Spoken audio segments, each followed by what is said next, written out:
Hello, I am your host Sylvester Twellerbark, here with another Hound of Norfolk Mysteries video.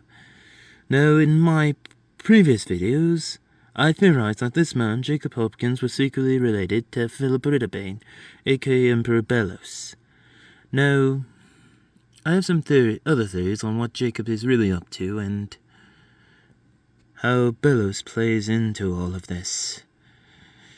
But I'll get into that in a little bit. Now let's go into Jacob's character himself. Now Jacob, he is a man who inspires to become a witch hunter, and in the episode Yesterday's Lie, he came close to finally having his victory, his wish, when he captured V, but Luce and Camilla interfered, and Jacob lost everything, and when he got fired, he had no one to blame but Luce and Camilla.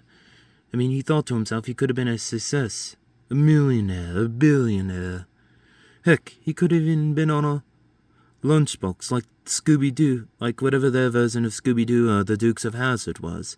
Heck, he could even had his own reality TV show, like whatever their version of Dog the Bounty Hunter was, or Billy the Exterminator, or even Bill Nye the Science Guy. But instead, he hit rock bottom and he had no one to blame but Luce and Camilla. And he thought to himself, if they hadn't shown up and ruined everything, then he wouldn't be stuck at rock bottom. And he thought that because of Luce and Camilla, people still laugh and call him crazy. And that's when he came up with the idea to get his revenge. I theorized that he waited at the old house where the portal to the demon realm was, and waited until Luce and her friends showed up. In my guess, he had a crossbow and some arrows, or whatever type of weapon he had on his person, and waited until Luce and her friends showed up and came close to taking his revenge, but that's when he met Bellows. In my guess, Bellows went into Jacob's ear and took over his mind and body, but instead the two had a conversation and retreated to the nearest witch hunter's den that was around when Bellows was Philip Ridderbane, a witch hunter. In my guess, Bellows sung a tale of sadness, betrayal, pain, and woe on how he was a witch hunter and how he and his brother Caleb were witch hunters and how they met Evelyn and a real witch, and that Bellows thought, when he was Philip Ridderbane, that Evelyn was controlling Caleb's mind, and how Philip was forced to kill his own brother. Now, Jacob and Bellows had a score to settle with Luce, her friends and family. Well, Jacob thought his plan for revenge was ingenious, which just involved a crossbow and some arrows, and him killing Luce and her mum and friends, which kind of would have made him more like a murderer than a hero. Bellows' plan, on the other hand, involved basilisks and a staff of artificial magic. Needless to say, Jacob went along with Philip's plan, but Jacob made a very good contribution. Together the two made the perfect team. I theorized in the episode, thanks to them, that this Jacob was a fake, a decoy, because in the episode of the same episode, that Marcia confirmed that Jacob got fired. And as you can see, that this Jacob has his badge. That proves that this Jacob was a fake. Also, the way this Jacob picked out Luce and her friends out of nowhere, highly suspicious. It was like he could see them for miles, or even smell them.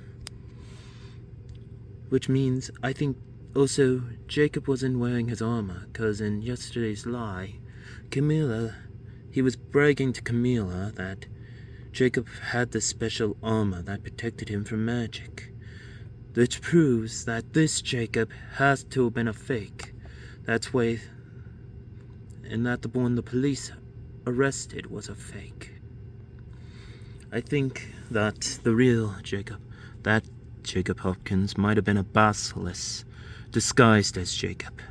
I mean, think about it.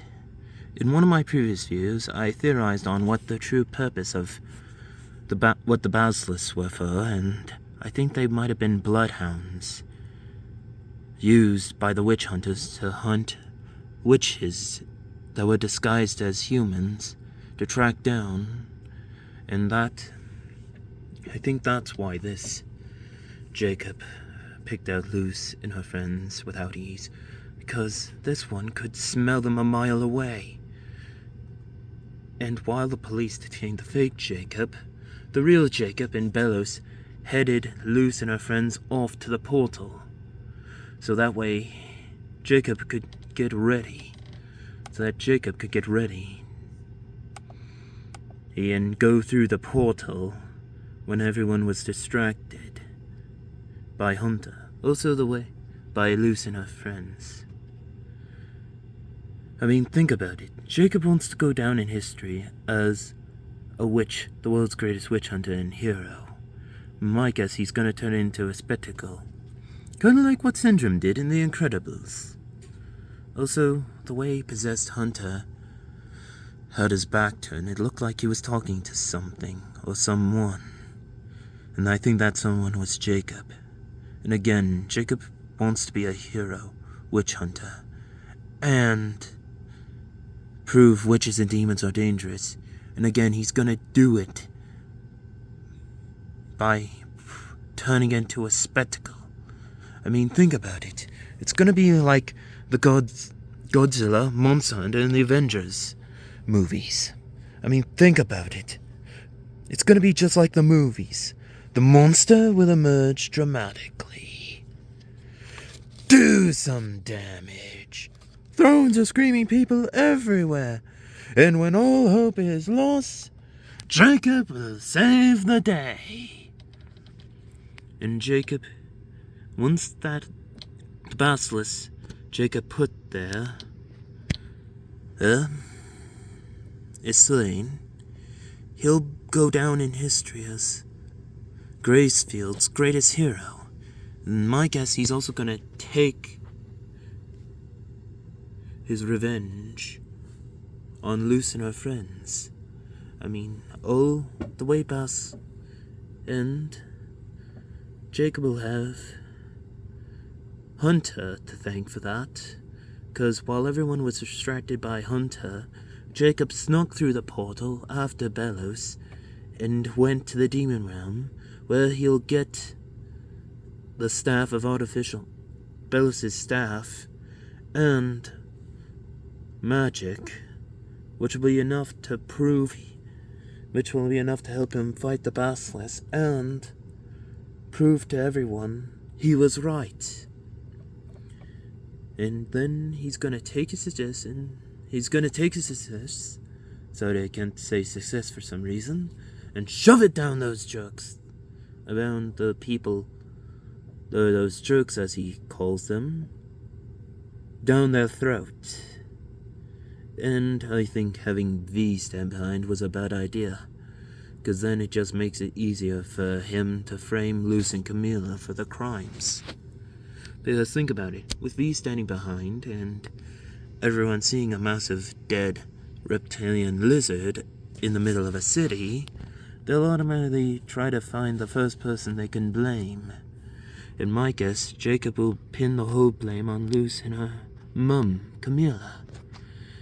Jacob becomes a hero, proves witch hunters come back, everyone sees how dangerous witches and demons are, and Luce and her mum take the blame for everything. And I also think that Luce and her family will wind up having to become fugitives and try to work to clear their names, and again, these are my opinions. Please let me know in the comments below, and please like, and subscribe to my channel. This is your host, Sylvester Twilight Bog, signing off.